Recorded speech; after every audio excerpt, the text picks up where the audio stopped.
अगस्त 2010, भोपाल, मध्य प्रदेश। क्या लगता है हाईकोर्ट का फैसला क्या होगा? पूर्वी ने अपना स्क्वायर टिफिन बॉक्स खोलते हुए पूछा। 1 अक्टूबर को इलाहाबाद की लखनऊ बेंच अयोध्या मामले में अपना फैसला सुनाने वाली थी। अखबार और न्यूज चैनल में भावी फैसले को लेकर काफी चर्चाएं हो रही थी। हमारे कॉलेज शुरू हुए 15 दिन से ज्यादा हो गए थे और हम रोज की तरह लंच आवर में टिफिन शेयर कर रहे थे। गीतिका ने अपना स्टील का राउंड टिफिन बॉक्स खोलने के लिए मेरी ओर बढ़ाया। उसके नाखून इतने सख्त नहीं थे कि वो टिफिन खोल पाती। ये सब पॉलिटिक्स है पूर्वी, हमें इसमें नहीं पड़ना चाहिए। फैसला कुछ भी हो, भला सिर्फ इन नेताओं का ही होता है, मैंने गीतिका का टिफिन बॉक्स खोलते हुए लापरवाही से कहा। तुम ऐसा नहीं कह सकते, गीतिका ने तपाक से हस्तक्षेप किया। तुम मीडिया के स्टूडेंट हो, इस देश के भावी पत्रकार, तुम्हारे पास एक स्पष्ट दृष्टिकोण होना ही चाहिए। ठीक है, तो इस मुद्दे पर तुम्हारा क्या दृष्टिकोण है? मैंने गीतिका से पूछा। मेरे ख्याल से विवादित जमीन को सारे पक्षों में बराबर बराबर बांट देना चाहिए, गीतिका ने टिफिन की रोटियां पलटते हुए जवाब दिया। और इससे समस्या हल हो जाएगी। मैं उसके जवाब से जरा भी सहमत नहीं था। अगर अदालत ने ऐसा किया तो सारे पक्ष सुप्रीम कोर्ट जाएंगे और केस 18 साल तक और खिंच जाएगा। और फिर पता है क्या होगा? चुनाव के बाद भाजपा कहेगी हमें वोट दो, हम वहां राम मंदिर बनवाएंगे। कांग्रेस कहेगी हमें वोट दो, हम वहां बाबरी मस्जिद बनवाएंगे। और देश की मूर्ख जनता वोट बैंक बनती रहेगी। इससे अच्छे तो अंग्रेज थे, कम से कम उस समय मंदिर मस्जिद की राजनीति तो नहीं होती थी। मेरे ख्याल से इस देश में लोकतंत्र होना ही नहीं चाहिए, मैंने झुंझलाकर कहा। तुम ऐसा कैसे कह सकते हो? पूर्वी ने मेरी बात काटी। हम दुनिया के सबसे बड़े लोकतांत्रिक देश हैं और हमें इस पर गर्व होना चाहिए। हाँ बिल्कुल, हमारा लोकतंत्र गर्व करने लायक ही है, लेकिन जब तक जाति धर्म की राजनीति होती रहेगी ना, तब तक इस देश का कुछ नहीं हो सकता, मैंने नाउम्मीदी भरे लहजे में कहा और रोटी का पहला निवाला मुंह में डाला। अगर तुम्हें भारत की राजनीति पसंद नहीं तो तुम इसे बदलने की कोशिश करो, गीतिका ने प्रतिवाद जारी रखा। कैसे? मैं उसकी ओर मुड़ा। आंदोलन करो, कोई मुहिम चलाओ, जवाब पूर्वी की ओर से आया। नहीं, आंदोलन से इस देश की राजनीति को नहीं बदला जा सकता, मैंने पूर्वी की ओर मुड़ते हुए कहा। इस देश की राजनीति इस देश की जनता बदल सकती है, लेकिन तब जब वो शिक्षित होगी, तभी वो समझ पाएगी कि अयोध्या में मंदिर बने या मस्जिद, इससे कुछ हासिल नहीं होने वाला। शिक्षित होने के बाद ही धर्म की राजनीति करने वाली पार्टियां को खारिज कर सकेंगी। लेकिन सरकार खुद नहीं चाहती कि देश शिक्षित हो, पिछड़ों का विकास हो, क्योंकि उससे उसका वोट बैंक खिसक जाएगा। अगर लोगों को विश्वास हो गया कि वे शिक्षित हो गए हैं, तो नेताओं की बातों में आकर दंगे कौन करेगा? मंदिर मस्जिद के नाम पर उन्हें वोट कौन देगा? मेरी बात पर पूर्वी और गीतिका खामोश रही। मैंने गीतिका के लंच बॉक्स से रोटी का एक टुकड़ा लिया और उसे सब्जी पर फेरा। अरमान, तुम एक हद तक सही हो, पर यह भारतीय राजनीति का काला पक्ष है, इसके और भी रंग हैं, पूर्वी ने हाथ लहराते हुए कहा। नहीं पूर्वी, राजनीति का सिर्फ एक ही रंग होता है, लाल, बिल्कुल हमारे खून की तरह, मैंने खून पर अतिरिक्त जोर देते हुए कहा। राजनीति को किनारे रखो, गीतिका बीच में बोली। सवाल यह था कि हाईकोर्ट का फैसला क्या होना चाहिए। उसने पूर्वी की ओर देखा। वहां एक पार्क बनना चाहिए जहां सभी धर्म के लोग घूम सकें, पूर्वी ने मुस्कुराते हुए कहा। नहीं, मैंने विरोध किया। क्यों? पूर्वी ने पूछा। क्योंकि इससे समस्या हल नहीं होगी। कुछ दिन बाद उस पार्क में भगवान की मूर्ति रख दी जाएगी जो आगे चलकर मंदिर का रूप लेगा, इससे विवाद और बढ़ जाएगा। तो फिर तुम्हारे हिसाब से क्या होना चाहिए? गीतिका ने पूछा। वहां एक स्कूल बनाना चाहिए ताकि बच्चे वहां से शिक्षित होकर निकले और ऐसी भावी पीढ़ी तैयार हो जो मंदिर मस्जिद के झगड़े से ऊपर हो, मैंने टिफिन का आखिरी निवाला मुंह में डालते हुए कहा। ओके, डिस्कशन खत्म। तुम्हारे हिसाब से पार्क बनना चाहिए, अरमान के हिसाब से स्कूल बनना चाहिए और मेरे हिसाब से सभी पक्षों में बराबर बराबर बांट देना चाहिए। ये कहकर गीतिका ने हमारे छोटे से डिस्कशन को खत्म करने की घोषणा की और अपने टिफिन समेटने लगी। प्रसाद कहाँ है? मैंने गीतिका से पूछा। अब आप सोच रहे होंगे कि ये नया कैरेक्टर प्रसाद कौन है, तो मैं आपको बता दूं, मैं मंदिर के प्रसाद की बात कर रहा हूं। गीतिका बेहद धार्मिक प्रवृत्ति की लड़की थी।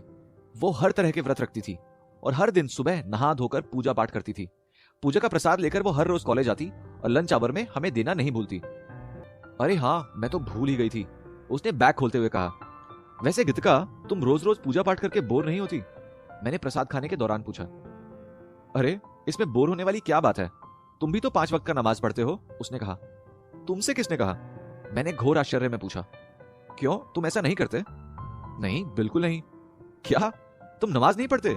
ऐसा मत करो, पाप लगेगा, उसने बच्चों सरीखी शैली में कहा। क्यों, पाप क्यों लगेगा? मैं तो ऊपर वाले को मानता ही नहीं। तुम नास्तिक हो? उसने चौंक कर पूछा। हाँ, कह सकती हो, मैंने सिर हिलाते हुए कहा। क्यों? क्योंकि मेरी नजर में ऊपर वाला है ही नहीं। ये एक ऐसी अवधारणा है जिसे इंसानों ने अपने फायदे के लिए बनाया है, मैंने दृढ़ होकर कहा। तुम्हें नहीं लगता कि एक शक्ति है जो इस संसार को चला रही है? नहीं, दरअसल इस संसार में धर्म सबसे। प्लीज, पूर्वी ने मुझे बीच में ही रोक दिया, जो अब तक पूरे धैर्य से हमारी बातें सुन रही थी।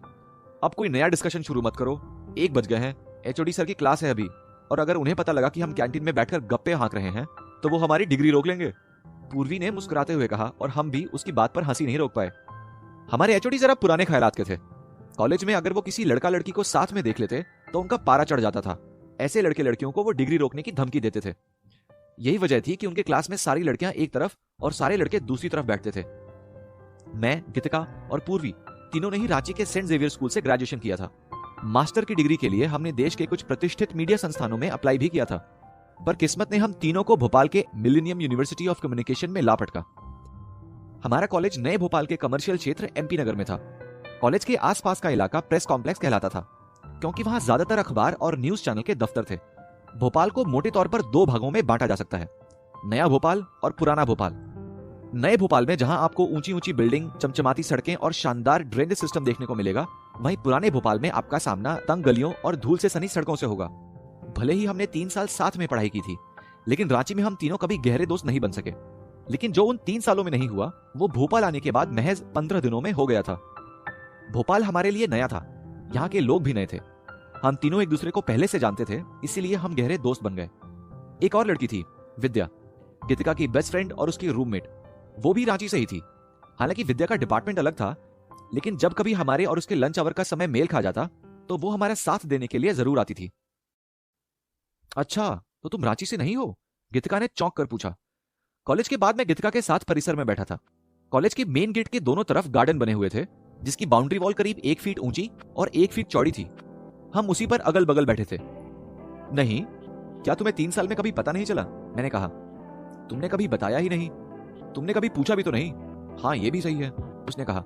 वैसे तुम हो कहां से? अगले ही पल उसने पूछा। भागलपुर के पास एक छोटा सा गांव है संगमपुर, मैं वहीं से हूं। रांची में मेरे मामा जी रहते हैं, मैंने कहा। और मम्मी पापा? उसने पूछा। मैं इस सवाल से यथासंभव बचना चाहता था। वे गांव में हैं, मैंने बेमन से कहा। तुम कितने भाई बहन हो? उसने चेहरे से बाल की एक लट को हटाते हुए पूछा। क्या तुम मेरा इंटरव्यू ले रही हो? मैंने मुस्कुराते हुए कहा। नहीं, बस ऐसे ही पूछ रही हूं।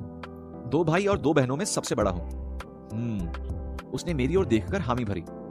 पता नहीं क्यों मैं गीतिका को बड़े ध्यान से देखने लगा। उसके गोल चेहरे पर स्नेह और मासूमियत साफ नजर आ रही थी। सबसे पहले मेरी नजर उसके चेहरे के 3 तिल पर गई, एक स्पष्ट और 2 धुंधले।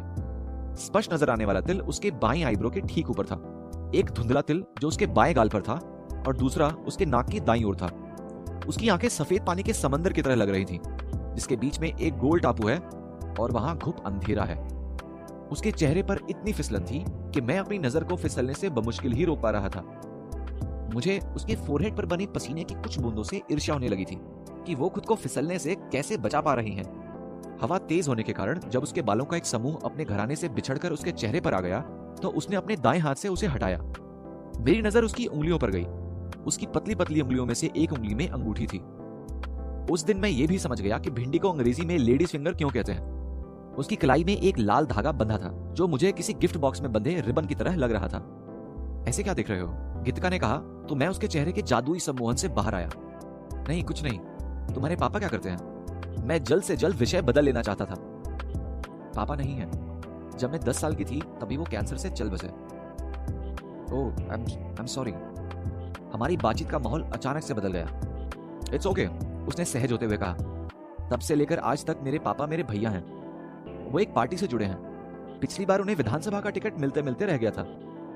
अपनी पार्टी और फैमिली को लेकर वो इतने समर्पित हैं कि उन्होंने अभी तक शादी नहीं की है। अगले कुछ पल तक हमारे बीच खामोशी छाई रही। जब शाम ढलने को हुई तो मैंने गीतिका से चलने के लिए कहा।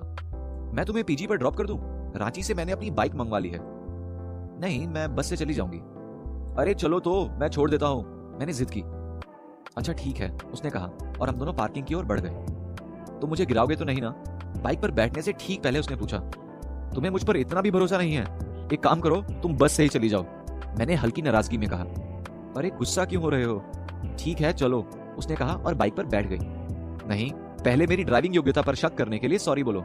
अच्छा बाबा सॉरी, अब चलो मेरे नारायण कार्तिकेयन।